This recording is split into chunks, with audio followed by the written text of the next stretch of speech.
nous asseoir. Marc chapitre 2.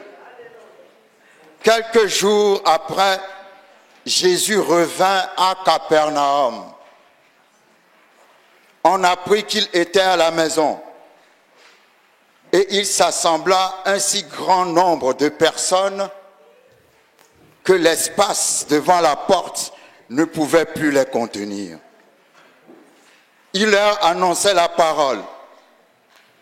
Des gens vinrent à lui, amenant un paralytique porté par 4 hommes. Le paralytique était porté par 4 hommes. Les 4 hommes étaient les amis du paralytique. Le paralytique n'avait pas la foi, mais les amis du paralytique avaient la foi. Et les paralytiques ont porté, les 4 hommes, ont porté le paralytique. Et quand ils sont arrivés, la Bible dit, des gens vinrent à lui, verset 3, amenant un paralytique porté par 4 hommes.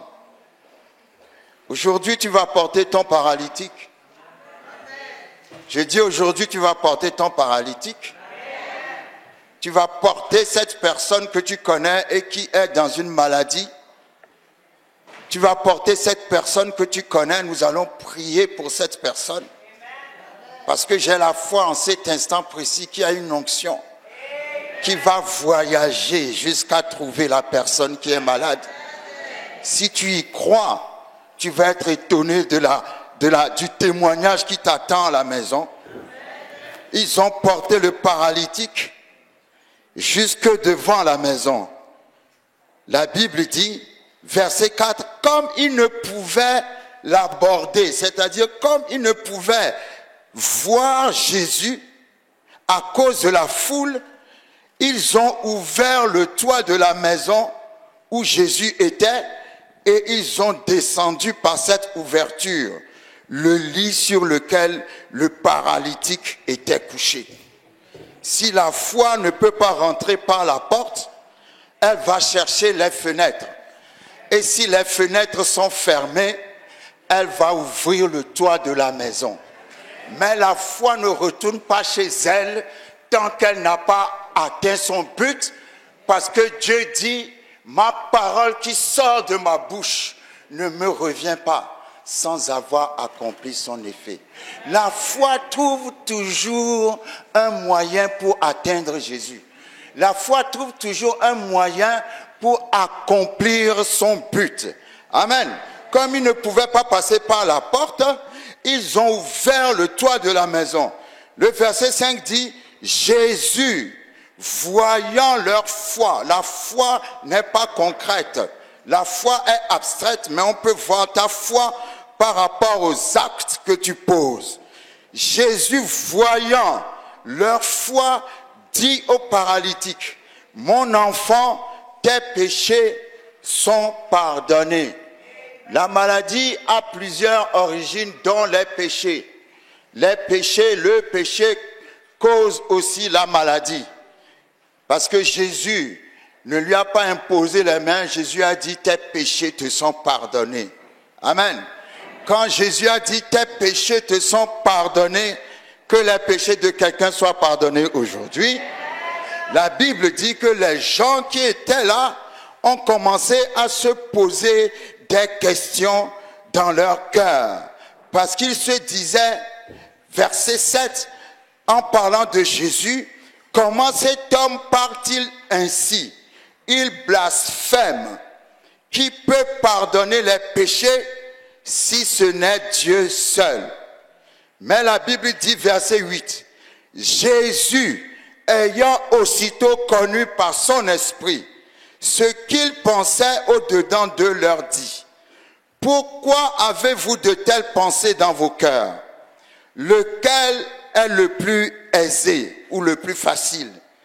De dire au paralytique, tes péchés sont pardonnés, ou de dire, lève-toi, prends ton lit et marche. Tout le monde peut dire, tes péchés te sont pardonnés. Mais tout le monde ne peut pas dire, lève-toi, prends ton lit et marche. C'est facile. Lequel est le plus facile entre les deux? Le plus facile, c'est de dire tes péchés te sont pardonnés. Alléluia. Mais il dit, et c'est là où se trouve la délivrance pour quelqu'un, la révélation pour quelqu'un.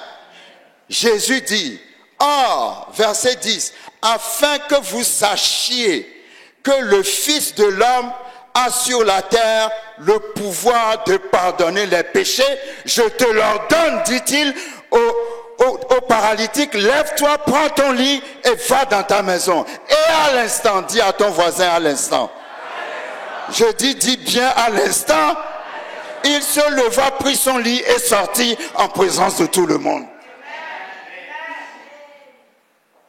C'est facile de dire tes péchés te sont pardonnés, mais pour dire lève-toi, prends ton lit et marche, il faut être Dieu. Et Jésus-Christ est Dieu, manifesté dans la chair. C'est pour ça qu'il peut pardonner les péchés, parce que personne ne peut pardonner sans être Dieu. C'est Dieu qui pardonne les péchés. Mais la révélation se trouve où? La révélation se trouve afin que vous sachiez que le Fils de l'homme a sur la terre le pouvoir. On va juste arrêter là. Répète après moi. Le Fils de l'homme a sur ma vie le pouvoir. Ah, répète encore. Le Fils de l'homme a sur ma vie le pouvoir. Dis encore. Le Fils de l'homme a sur ma vie, a sur ma famille, assure mon mari, assure ma femme, assure mes enfants, assure tout ce qui m'entoure. Le Fils de l'homme assure la terre, assure ma maison, assure mon foyer. Le Fils de l'homme assure ma vie, le pouvoir de me guérir. C'est pourquoi j'ordonne à la maladie de sortir de mon corps.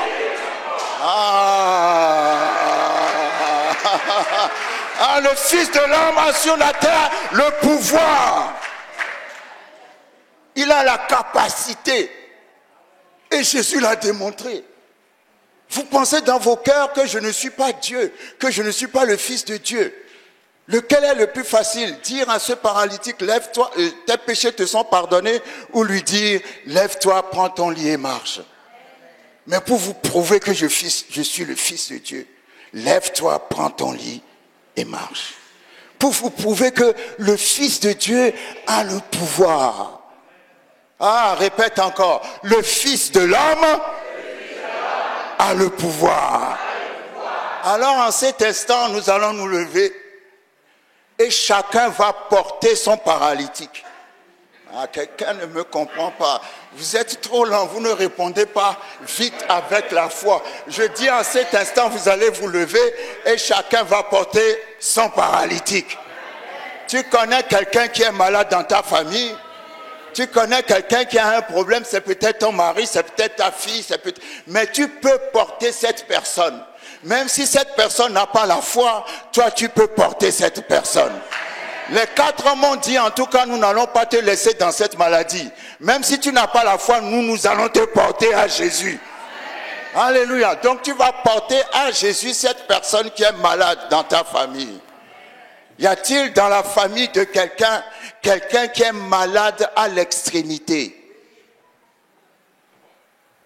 Vous savez, quand on fait la requête, il faut être bien précis.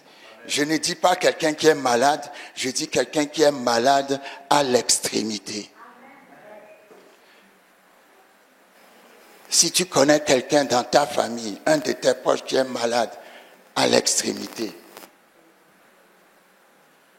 lève ta main. Malade à l'extrémité, pas malade, mais malade à l'extrémité, et viens sur le devant. Qu'est-ce que vous avez comme quelque chose pour accompagner, une adoration pour accompagner ce moment particulier? Vous savez, le miracle se fait dans une atmosphère. Donnez-nous une atmosphère. Alléluia. Donnez-nous une atmosphère. Donnez-nous une atmosphère. Donnez-nous une atmosphère. Donnez-nous une atmosphère. Donnez-nous une atmosphère. Toi, tu dois avoir la foi en cet instant précis. Que quand nous allons prier, le miracle va s'opérer. Alléluia. Tu dois avoir cette foi-là. Je n'ai pas dit de regarder la gravité de la maladie. Toi, crois seulement. Alléluia. Alléluia. Je vous ai déjà dit à Dublin, il y a un géant dans mon église. Florence, il y a un géant dans mon église. Ce géant-là, un dimanche à l'église, était en train de pleurer, n'est-ce pas? Et je dis, mais comment un géant comme ça peut pleurer? Et quelqu'un m'a dit, sa mère est dans le coma à Kinshasa. J'ai dit, ok. Que toute l'église se lève. Parce que la parole déclare que les anges prennent la parole de Dieu pour aller l'exécuter. Car les anges obéissent à la voix de la parole de Dieu, pas à la voix de Dieu, à la voix de la parole de Dieu. Ça veut dire là où la parole est déclarée, les anges prennent la parole. Les anges voyagent à la vitesse de la parole. J'ai dit dans quelle direction se trouve Kinshasa? Et tout le monde s'est tourné dans la direction. J'ai dit étendez vos mains. On a prié, on a envoyé la parole, on a déclaré la parole. Les anges ont pris la parole. Le lendemain, sa mère est sortie du coma. Oh non, tu ne m'as pas compris. La foi est active. La foi est puissante. Ne pense pas à la gravité de la situation. Reçois seulement que cette personne, à l'instant où nous allons prier, que cette personne va recevoir sa guérison. Est-ce que tu crois? Est-ce que tu crois? Est-ce que tu crois? Est-ce que tu crois? Est-ce que tu crois? Est-ce que tu crois? Est-ce que tu crois? Est-ce que tu crois? Est-ce que tu crois? Afin que vous sachiez que le Fils de l'homme a sur la terre le pouvoir. Il a tout changé. Ah, merci Seigneur. Il a tout changé. Il a tout fait. Tant possible. Jéhovah Jireh. Il a tout fait. Oh, si tu souffres d'une maladie incurable, Jésus va te guérir et te sauver. Crois seulement et tu verras ta gloire. Si tu es malade, sache que Jésus est là pour toi. Il va te sauver et agir dans ta vie. Il a tout changé. Il a tout changé. Il a tout fait.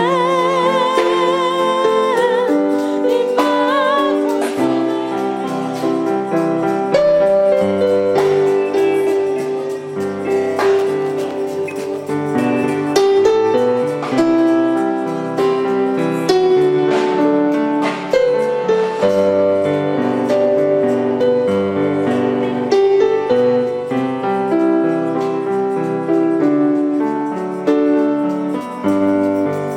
Il a tout changé. Il a tout changé. Il a tout changé. Il a tout fait. Il m'a transformé. Tout ce qui m'est difficile, Tout ce qui m'est difficile, tout ce qui m'est impossible, Jéhovah Jireh. Jireh, il a tout fait. Tout ce qui m'est difficile, Tout ce qui m'est difficile, tout ce qui m'est impossible, Jéhovah Jireh, il a tout fait. Il a tout changé, Yahweh Jireh, il a tout changé. Il a tout fait, alléluia, il m'a transformé. Oh, tout ce qui m'est difficile, tout ce qui m'est impossible, Jéhovah Jireh, il a tout fait. Tout ce qui m'est difficile,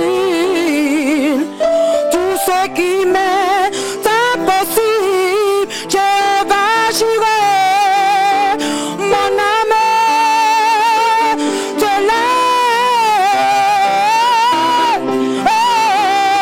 Il est dit, alléluia, Yahweh Jireh, mon âme te loue. Yahweh Jireh, mon âme te glorifie. Tu es le Dieu de la solution, Yahweh. Tu fais tout ce qui m'est, tout ce qui m'est difficile, tout ce qui m'est impossible, Jéhovah Jireh, il a tout fait. Oshata Kashit. Lorsque nous lisons le psaume 107, à son verset 20, la Bible dit, il envoya la parole. Il envoya sa parole et les guérit. Il envoya sa parole et les guérit. Pas il déclara sa parole et les guérit. Il envoya sa parole. Donc tu peux envoyer la parole comme une personne. Le centenier romain a dit que Jésus ne vienne pas, mais qu'il envoie la parole. Vous pouvez envoyer la parole auprès de ceux qui sont malades et que vous connaissez. Et la parole va les guérir. Parce que c'est ce que la Bible dit. Il envoya sa parole et les guérit. Et la Bible dit, nous devons avoir la foi de la Pâque. La foi de la Pâque, parce que nous sommes dans la période de la Pâque. Le psaume 105, verset 37 dit, « Il fit sortir son peuple avec de l'argent et de l'or, et nul ne chancela parmi ses tribus. » Pendant la Pâque, quand ils sortaient de l'Égypte, la Bible dit « nul ne chancela », c'est-à-dire nul n'était malade parmi le peuple. Vous imaginez tout un peuple? Imaginez la France entière. Il n'y a pas de malades dans la France entière. Soyons sérieux. Quand ils sont sortis de l'Égypte, ils ont marché. Comment voulez-vous que Dieu les fasse marcher sans les guérir d'abord? Ah, vous ne me comprenez pas. Si Dieu sait que tu dois beaucoup marcher, il va te guérir avant de te faire sortir. Et comment ils ont été guéris? Par le sang de l'agneau. Ils ont mangé la chair de l'agneau et ils ont mis le sang de l'agneau sur leur porte pour être préservés du destructeur. Amen. Le pharaon a résisté à 9 plaies que Dieu a envoyées sur l'Égypte. Mais la 10e plaie, dis à ton voisin la 10e plaie, qui est la Pâque, il n'a pas pu résister à cause du sang. Vous savez, même quand vous faites les délivrances, observez bien, vous pouvez dire tout ce que vous voulez au démon qui est dans la personne. Le démon va toujours être tranquille. Mais dites-lui seulement le sang de Jésus. Si vous ne me croyez pas, assistez à une délivrance. Vous allez voir comment le démon va réagir au nom du sang de Jésus. C'est pour ça que je ne comprends pas comment certains serviteurs de Dieu disent aux gens de ne pas invoquer le sang, pendant que la Bible dit, nous l'avons vaincu. Comment?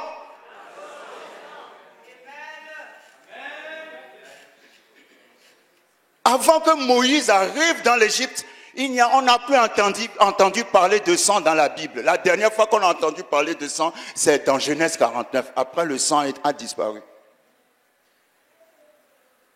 Ils ont fait 430 ans en esclavage. Mais bien avant d'arriver même en esclavage, on n'a plus vu le sang. Quand Moïse est arrivé avec une parole. C'est ça, il faut que Dieu développe notre foi jusqu'à ce que nous soyons établis dans une seule parole. Va dire à Pharaon de laisser mon peuple aller, point. Rien que cette parole était plus qu'une bombe atomique. Moïse n'est pas venu avec des armées. Moïse n'est pas venu avec une arme nucléaire. Moïse est venu avec une seule parole. Dis à ton voisin, j'ai besoin d'une parole. Une seule parole. Rien qu'avec une seule parole, le Pharaon a plié. Et ils sont sortis de 430 ans d'esclavage. Avec une seule parole. Ah, ton Pharaon va te relâcher aujourd'hui. Ton Pharaon va te relâcher aujourd'hui. Nous avons prié avec foi et avec autorité. Levons-nous encore. Dans le nom puissant de Jésus, toute maladie qui te garde dans l'Égypte de la maladie te relâche aujourd'hui. Dans ce week-end de Pâques, cette maladie ne restera pas dans ton corps.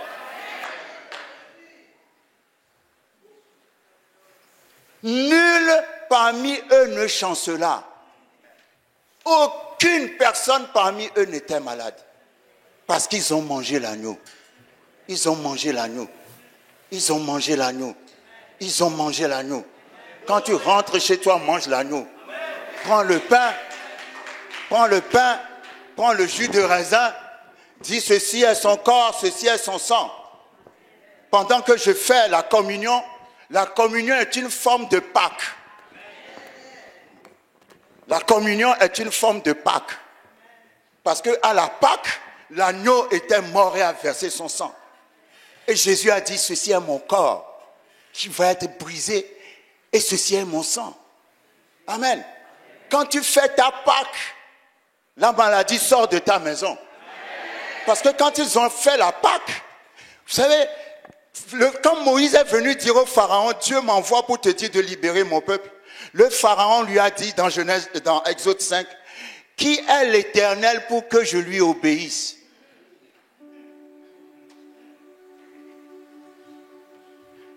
Mais quand ça a chauffé sur lui, que l'Éternel a envoyé 9 plaies, il a résisté, et qu'on a fait la Pâque, il a dit à Moïse et à Aaron, pardon, sortez vite de mon pays. Mais vous ne me comprenez pas. Parce que pendant 430 ans, il ne voulait pas les laisser. Quand Dieu a envoyé sa parole, il a dit, qui est l'Éternel pour que je lui obéisse? Mais quand l'Éternel lui a montré sa face, il a dit à Moïse et à Aaron, s'il vous plaît, sortez vite de mon pays. Mais c'est pas encore ça. Il a dit, en sortant de mon pays, avant de sortir, bénissez-moi. Alors, vous ne me comprenez pas, hein? Dans Exode 12, il a dit, sortez vite et bénissez-moi. Vous imaginez le diable qui vient vous voir pour demander votre bénédiction. C'est-à-dire le diable lui-même, il a vu que non. Il y a un Dieu qui est plus puissant que moi. Il y a un Dieu qui est plus fort que moi. Je reconnais que c'est le plus grand de tous les dieux. J'ai tout fait pour te garder prisonnier. Mais je ne peux pas te garder prisonnier. Sors de mon pays. Sors de mon pays et bénis-moi. Le Pharaon dit, bénissez-moi. Le Pharaon dit, bénissez-moi. Vos ennemis vont vous demander de les bénir.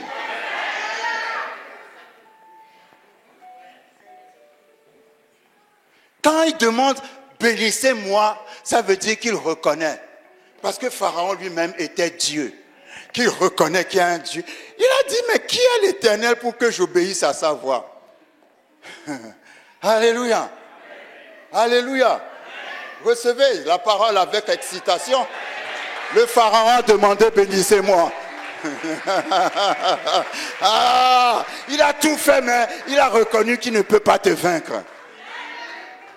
Car le Fils de l'homme a sur la terre le pouvoir. Ah, come on! Ça, tu ne dois pas l'oublier. Car le Fils de l'homme a sur la terre le pouvoir.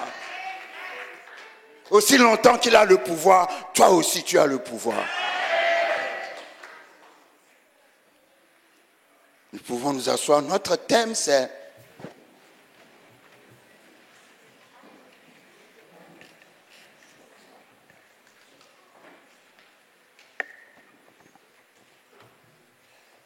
que Dieu bénisse notre bishop qui vient tout droit du Canada, s'il peut se lever. Le bishop Dodro qui vient tout droit du Canada. Que Dieu le bénisse. J'en profite pour honorer le pasteur Borobi aussi. Levez-vous s'il vous plaît. Le pasteur Jean-Brice. Amen. La prophétesse Sidonie. Amen. Que Dieu vous bénisse. Est-ce qu'il y a un homme de Dieu que je ne connais pas, une femme de Dieu dans la salle? Non? Ok, applaudissez-vous vous-même. Alléluia. Le thème que nous voulons traiter, c'est Jéhovah Gomola. Dis à ton voisin, Jéhovah Gomola. Qui a déjà entendu ce nom-là? Ah oui, bien sûr.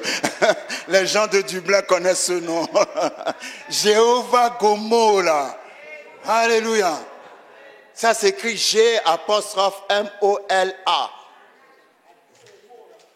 Mais on prononce Gomola. Enfin, moi, je prononce Gomola.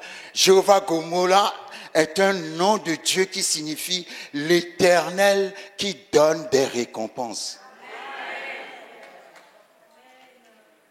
Vous savez que Dieu donne des récompenses. Dieu est un Dieu qui donne des récompenses. C'est un nom qui vient de Jérémie 51, verset 56.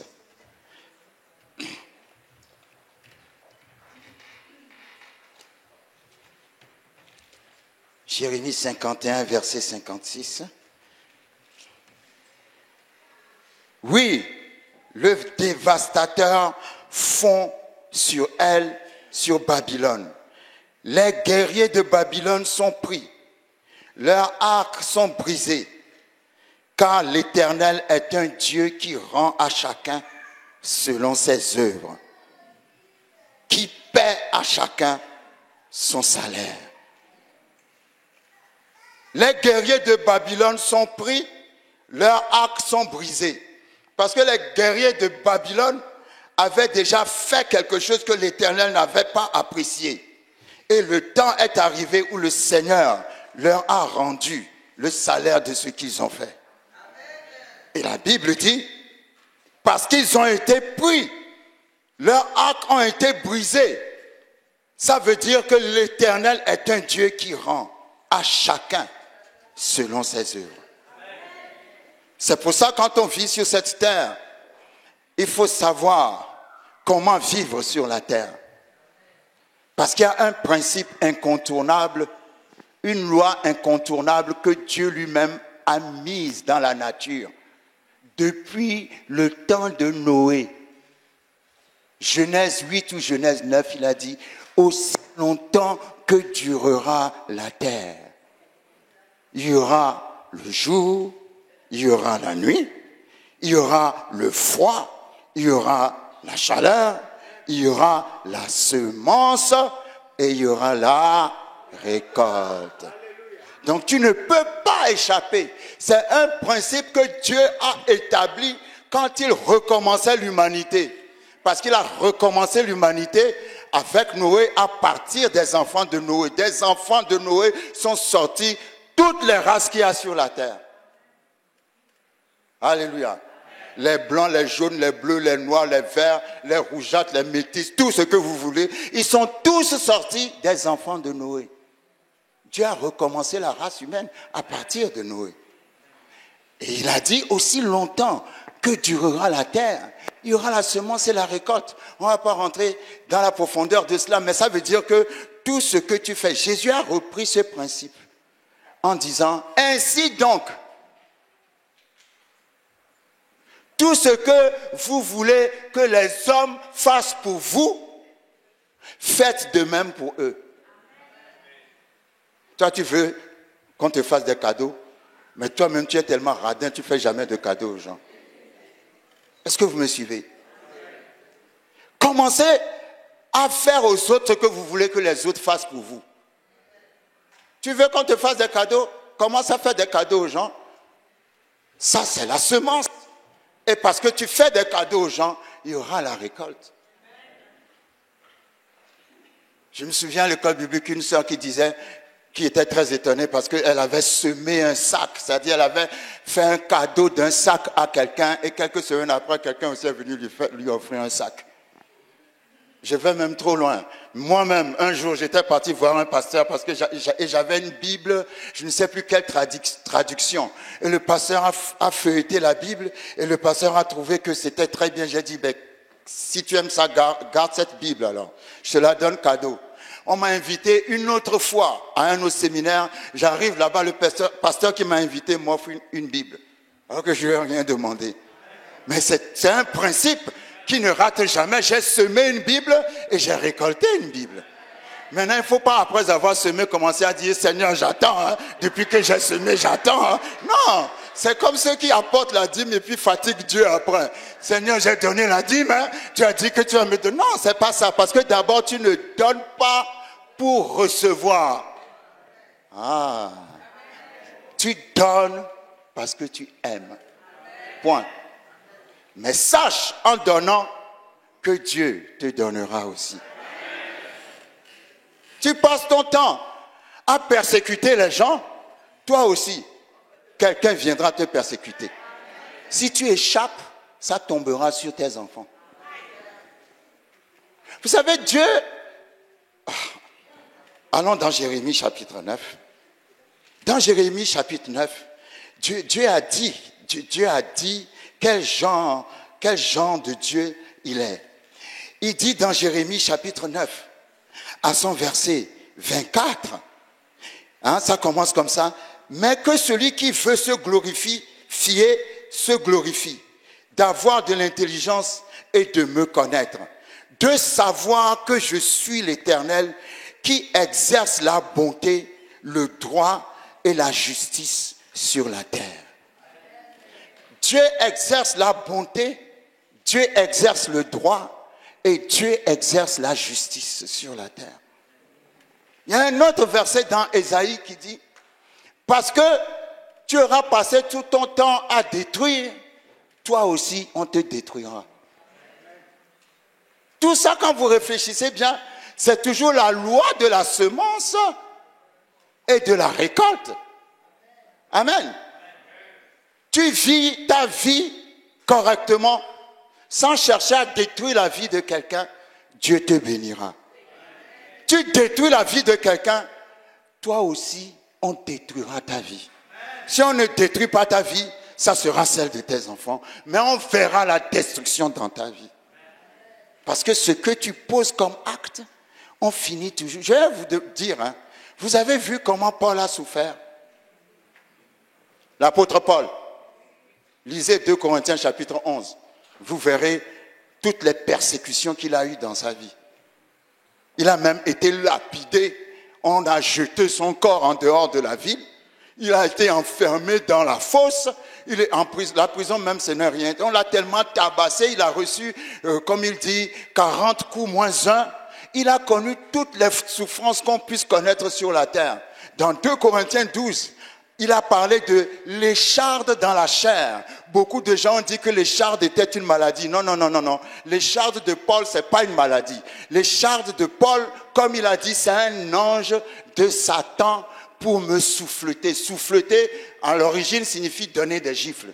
C'est un ange qui faisait toujours que Paul se retrouvait dans des situations de persécution.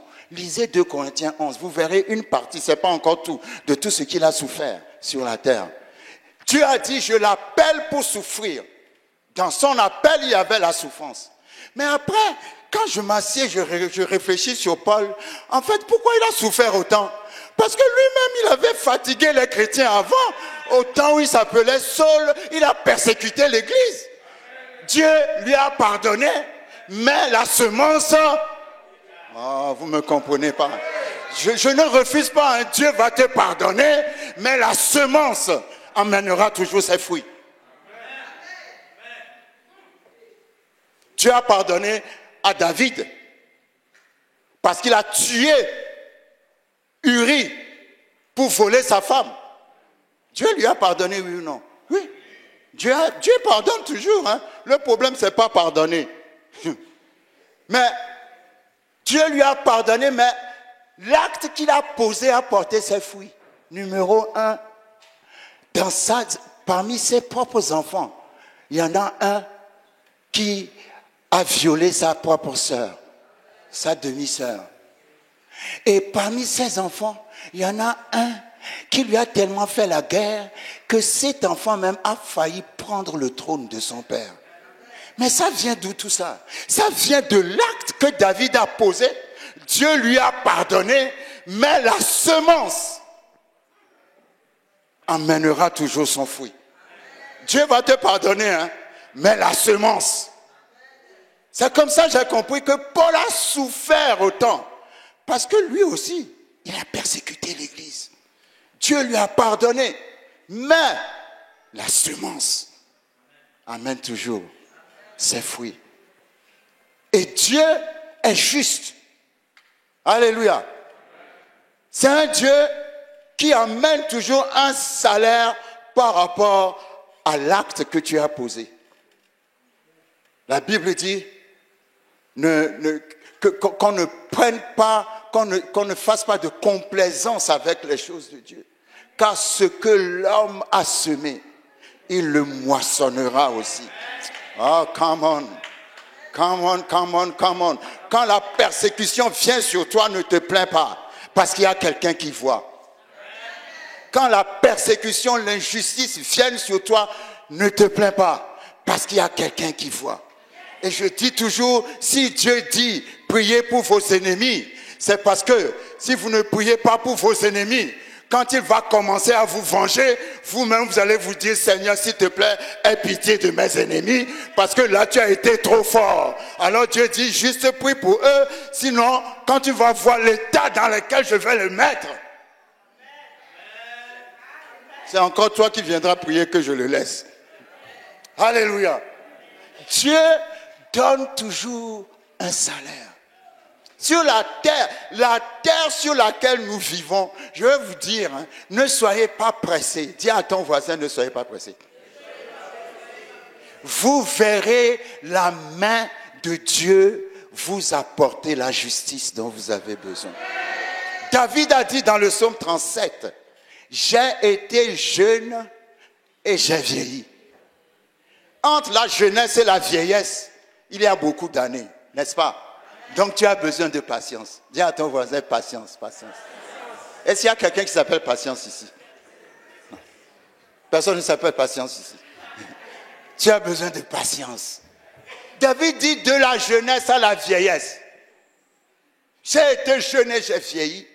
Je n'ai jamais vu le juste abandonné. Ni ses enfants mendier du pain. Dieu ne t'abandonnera pas. C'est pour ça qu'il dit, à moi la vengeance. Et à moi la rétribution veut dire salaire. C'est pas à toi de te venger. Laisse la vengeance entre mes mains. Alléluia. Il y a des principes dans la vie qui peuvent paraître comme une faiblesse devant les hommes. Mais ce que les hommes appellent faiblesse est une force devant Dieu. Quand vous êtes dans des situations d'injustice, n'ayez pas peur. Jéhovah Gomo, là, vous regarde. Le Dieu qui donne des récompenses. Vous savez, il faut souvent aller dans la définition des mots ou des thèmes. C'est quoi le verbe récompenser? Récompenser, c'est donner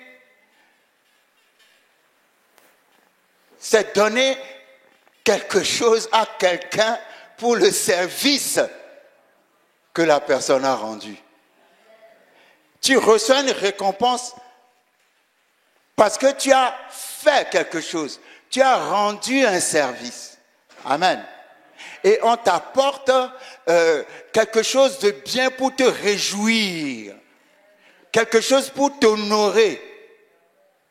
Quelque chose pour te dire merci.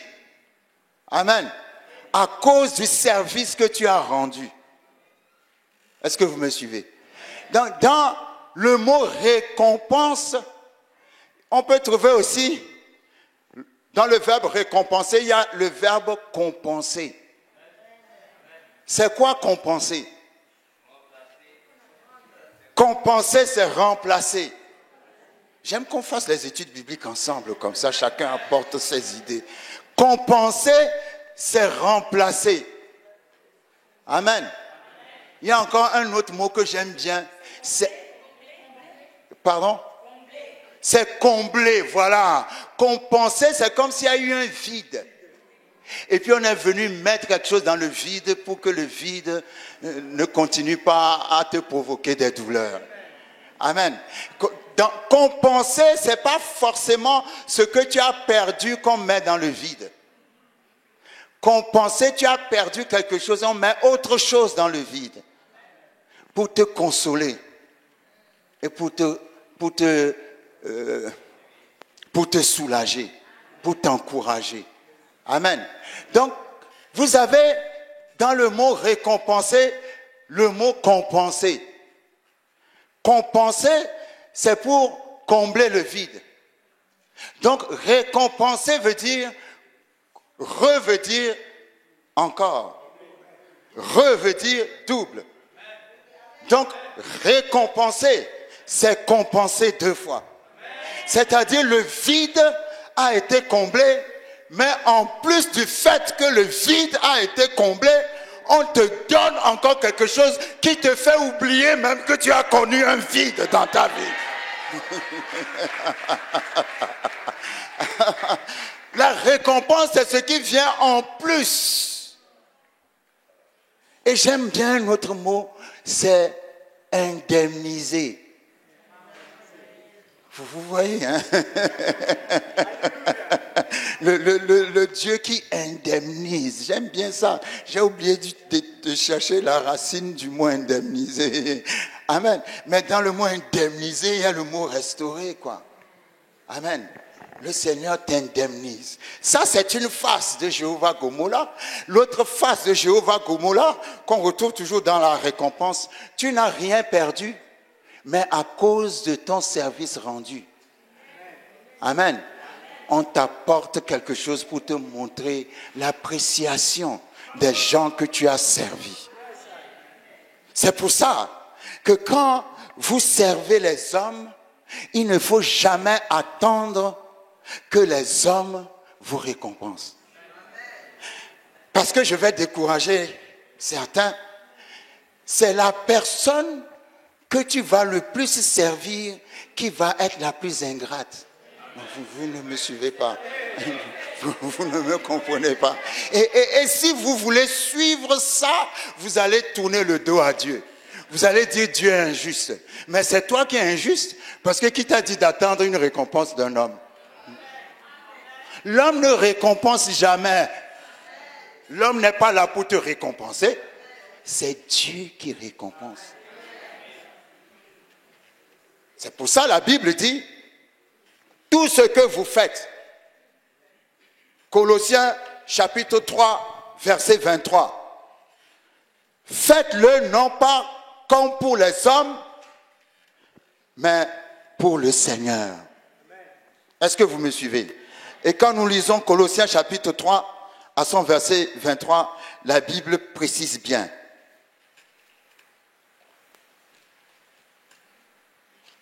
Colossiens 3, verset 23. Tout ce que vous faites, faites-le de bon cœur. En plus, ne le faites pas en murmurant. Combien de personnes insultent leur patron? Combien de fois par jour? Parfois, c'est le pasteur. Parfois, c'est autre chose parce que oui, tu trouves qu'on est en train de te persécuter. Dieu dit, quand tu sers, fais-le de bon cœur, comme pour le Seigneur et non pour des hommes. Sachant, dis à ton voisin, sachant, que vous recevrez de qui? De qui? De qui? Que vous recevrez du Seigneur quoi? La récompense. C'est pas l'homme qui va te donner la récompense, c'est le Seigneur. Et j'écoutais, je ne sais quel prédicateur qui donnait, qui parlait d'une histoire qui est vraie. C'est l'histoire de quelqu'un qui avait travaillé comme garçon de chambre dans un très grand hôtel, un des plus grands hôtels à Londres. Et comme il travaillait comme garçon de chambre et qu'il était en plus un étranger, son patron ne le respectait pas. Amen. Et un jour, je ne sais pas quelle erreur il a commise et son patron l'a giflé. Mais le jeune homme n'a rien dit. Des années se sont passées parce qu'il était étudiant. Il avait entre-temps laissé ce travail et il a fait ses études et il est sorti, il est devenu une personnalité. Amen. Et dans le cadre de sa fonction, il a voyagé à Londres et on l'a mis dans l'hôtel où il avait travaillé quand il était jeune. Et dans cet hôtel, on l'avait mis dans la chambre présidentielle. Et voilà qu'il avait demandé qu'on lui serve le petit déjeuner en chambre. Et supposons, j'invente le nom, que le patron qu'il avait giflé quand il était jeune s'appelait Monsieur Smith. Et quand il avait demandé le petit déjeuner à amener dans sa chambre, qui se présente? Voilà Monsieur Smith qui arrive. Le jeune homme regarde Monsieur Smith. Mais Monsieur Smith n'a pas reconnu le jeune homme. Monsieur Smith a donné le petit déjeuner et a pris le pourboire de la personne qui l'avait giflé, sans savoir que c'était la personne qui l'avait giflé. Et quand il s'est retourné pour partir, le jeune homme l'a appelé Monsieur Smith. Et puis il s'est dit, comment me connaissez-vous?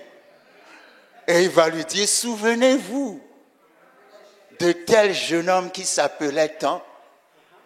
C'est moi. Et Monsieur Smith a prié pour que la terre s'ouvre pour rentrer dedans. Mais malheureusement, la terre a refusé de s'ouvrir. Parce que parfois, quand la honte vient sur toi, tu cherches à ce que la terre s'ouvre pour rentrer dedans. Alléluia. Ce jeune homme a été traité injustement. Il y a eu du temps qui est passé. Mais Dieu a fait en sorte que la personne qui l'a dégradé, pendant qu'il était en bas, est venu le servir pendant qu'il est arrivé en haut. Dis à ton voisin, oh, come on, dis à ton voisin que ton identité n'a rien à voir avec ce que tu vis. Ah, ça c'est une révélation. Ton identité n'a rien à voir avec ce que tu vis. Tu peux être un roi, mais pour le moment tu es cuisinier dans un hôtel où on te gifle. Mais ça n'empêche pas que tu es un roi. Quand on l'a giflé, il n'a pas giflé son patron. Quand on l'a giflé, il s'est tué. Et lui est devenu plus tard, voilà, un grand homme de Dieu.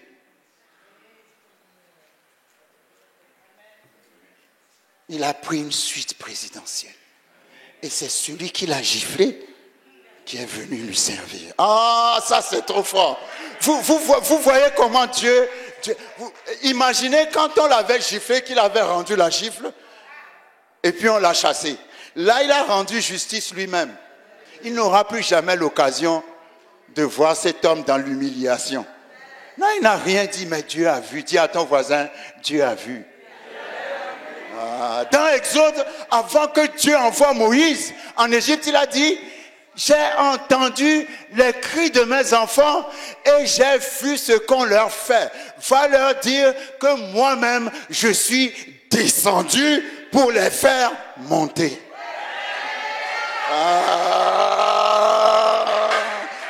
Quand Dieu descend, c'est pas pour te faire descendre. Quand Dieu descend, c'est pour te faire. Dieu dit, j'ai vu ce qu'on leur fait. Dis-leur que je suis descendu. Quand Dieu descend, c'est terrible. Hein? Je suis descendu pour les faire monter. Mais ce que nous devons comprendre avec Dieu, c'est que Dieu fait ces choses en son temps.